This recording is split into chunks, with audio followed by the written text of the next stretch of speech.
Salam alaikum, j'espère que vous allez bien. Je vais vous expliquer quelque chose. Vous voyez, lorsque l'être humain vient dans ce monde, vous voyez l'enfant, quand il sort du ventre de la mère, il a toujours les paumes qui sont fermées comme ça. Quand l'enfant sort du ventre de sa mère, ses paumes sont fermées. Les paumes fermées de l'enfant ont une expression subtile, métaphorique. Il y a une sagesse à travers cela.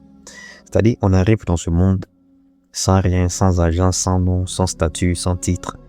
Et juste avec l'âme que Allah subhanahu wa ta'ala il a insufflé dans notre corps qui est le vêtement terrestre qui va permettre à l'âme de pouvoir exister dans ce monde terrestre. C'est une étincelle de vie que Dieu il a projetée dans le corps fragile que nous avons. Et dès le premier cri, l'humain, quand il sort du ventre de la mère avec les mains serrées. Et les mains serrées là ont une explication métaphorique. C'est-à-dire, l'homme il sort du ventre de la mère avec les paumes serrées comme ça, comme s'il était venu s'accaparer, comme s'il pouvait attraper le monde entier, comme s'il pouvait posséder le vent. Et c'est là maintenant que l'illusion de l'existence humaine commence. Il naît avec les paumes serrées, comme s'il était venu s'accaparer tout. Donc l'enfant naît avec ces paumes qui sont serrées là. C'est un peu comme un roi qui est en train de batailler, qui croit venir tout posséder, tout un royaume. C'est pourquoi tu vois toute l'existence de l'humain, lorsqu'il n'a pas de connexion avec Allah, il court derrière l'argent. Même malgré qu'il possède beaucoup, il n'y a pas de repos. Il n'y a pas de repos. Donc c'est cette illusion-là qu'il a eu depuis le bas âge, tout en ayant les paumes fermées, qu'il est venu s'accaparer tout posséder, qui fait en telle sorte que malgré les sommes astronomiques qu'il amasse, lui-même il sait pertinemment que même s'il stationne, il marque une petite pause, c'est qu'il a, il peut manger ça jusqu'à sa mort. Mais il serait toujours dans l'illusion de la possession. Parce qu'il est né avec les paumes serrées, comme s'il était venu tout posséder, alors qu'il ne peut pas tout posséder. Il va courir derrière l'argent, derrière les plaisirs, derrière les visages, derrière les reconnaissances. Il est dans ça, il est dans ça. Mais l'action de l'humain, quand il est petit, qu'il manifeste là, indirectement, ça veut dire quoi? Ce que vous avez là, ça m'appartient. Je veux ça, je veux posséder ça, je veux comme ça, je veux ceci, je veux cela. Donc l'humain est dans ça. Regarde encore quand il retourne, quand il quitte ce monde, il va dans la tombe avec les paumes ouvertes. Les paumes ouvertes là sont quoi? C'est l'expression de la réalité selon laquelle en réalité on n'avait rien possédé. Nous étions dans l'illusion de la possession. On est venu avec les paumes fermées et directement les paumes fermées signifient quoi? L'illusion de la possession. Maintenant quand on retourne dans la tombe avec les paumes ouvertes, c'est la réalité selon laquelle qu'en réalité on n'avait rien possédé. Regardez, tout ce qu'on a amassé, on laisse tout. Et on retourne seul dans cette tombe-là. C'est-à-dire l'espace qu'on creuse là, même le trou là, la dimension équivaut à notre corps seulement. L'enveloppe corporelle là, ça équivaut à ça. Rien ne peut entrer dedans, à part le corps qu'on a. C'est fini.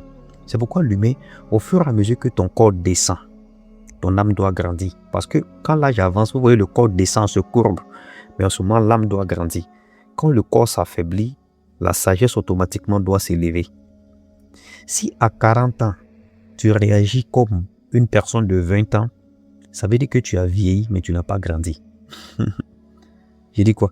À 40 ans, quand tu réagis comme une personne de 20 ans, tu as certes vieilli, mais tu n'as pas grandi. Parce que quand le corps s'affaiblit, la sagesse là doit permettre de t'élever. Quand le corps descend, c'est-à-dire l'âme doit grandir.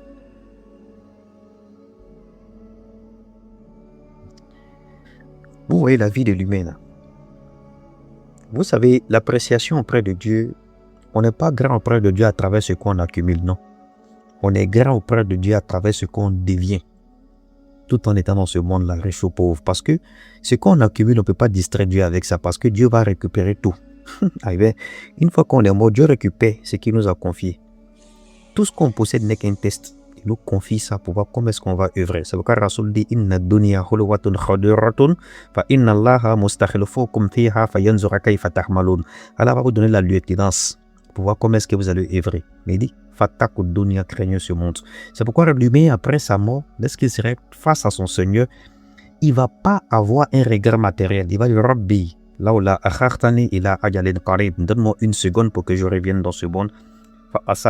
Pour que je fasse sadaka. C'est là maintenant, il s'imagine que tellement il a couru, en amassant le supplice de l'après pour régler ses désirs et non répondre à des besoins même de personnes qui pouvaient répondre à ça. Il regrette, Seigneur, donne-moi une seconde pour que je vienne dans ce monde, à Sadak pour faire la Sadaka. Tout ce qu'il a amassé, les plaisirs, En réalité, quand Dieu te donne des sommes astronomiques, pas parce que tu es trop intelligent, c'est parce que dans ce qu'il te donne là, il y a pour des nécessités dedans. Aujourd'hui, vous voyez même les guides religieux, les gens coachent, on montre des stratégies, comment devenir riche, mais on ne montre pas des stratégies, comment est-ce qu'à travers ce qu'on a, on va penser aux autres. Le problème de l'humanité, ce n'est pas la pauvreté, c'est le manque de partage. C'est le manque de partage. Parce que tant que le riche va vouloir assouvir ses désirs, va faire de ses désirs des besoins, le pauvre va toujours corrompu dans sa pauvreté. Parce qu'en réalité, Dieu a mis le droit du pauvre dans beaucoup de biens des personnes hyper fortunées. C'est pourquoi lorsqu'on meurt, en réalité, c'est une illusion de possession quand on dit c'est pour moi. C'est pas pour nous. Quand on meurt, la nature reprend, Dieu reprend, le monde reprend tout ce que nous avait confié, donne ça à une autre main. On meurt, puis on va seul dans la tombe, comme si on n'avait jamais bataillé pour amasser tout cet empire-là, pour ériger ça. C'est pourquoi l'humain, il faut prendre soin de ta vie. Où est la vie là, de l'humain? C'est un peu comme un sablier. Le sablier, le sable qui est en haut du sablier, là, quand lui descend, celui qui est en bas ne peut jamais monter. Mais forcer le sablier, le sable qui est en haut va descendre. Donc notre vie aussi est comme un sablier. La partie du sablier qui est en haut là, il ne reste pas beaucoup. Mais on sait la quantité du sablier qui est en bas. Donc 50 ans est déjà descendu, 60 ans est déjà descendu, 30 ans est déjà descendu. Il reste combien dans le sablier du haut? On ne sait pas. Alors que le sablier, celui qui est en haut, diminue toujours. Donc chaque jour que Dieu fait, les jours passent, les semaines, les mois, les années, malgré qui nous sommes, qui nous devons être, tout ça, le sablier de la vie est en train de se courber, en train de finir. Maintenant, combien il reste là, on ne sait pas.